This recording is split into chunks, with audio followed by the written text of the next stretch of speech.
Кризата в Украйна ескалира. Десетки загинали етнически българи. За това съобщиха пред BTV организациите на нашите сънародници.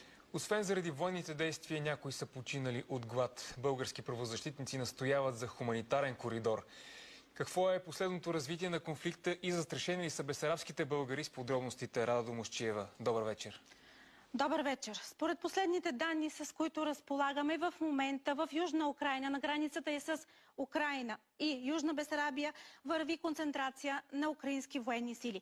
Това се случва ето на тези две изключително важни точки. Това са мостовете край молдовското село Паланка и при Белгород-Днестровски на юг. Тази линия свързва Южна Бесарабия с континенталната част на Украйна. Целта на това струпване на войски, според нашите източници от Болград и от Измаил, е областта, която е гъсто заселена с българи, да бъде изолирана.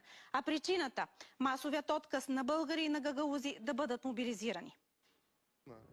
Много от бесарабските българи, с които се свързахме, не пожелаха да показваме лицата им и да споменаваме имената им от страх. Има загинали от Бесарабия 40 човека. Мобилизацията тече само от Болградски район над 1000 човека.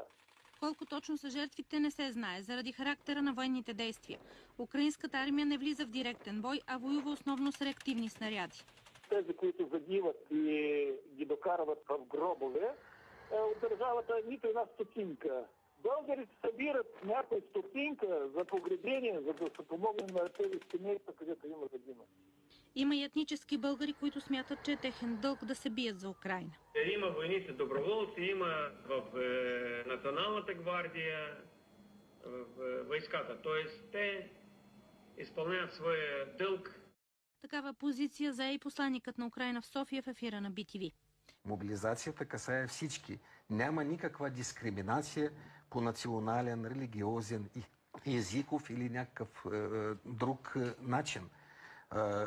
Това, което стана в Одеска област, ние знаем за това, е резултат за недостатъчно информиране на хората за мобилизацията.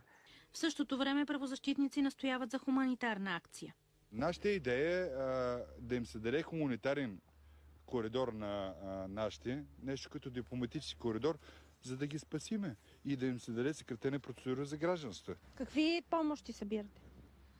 Значи най-необходимото, което е дрехи и храни.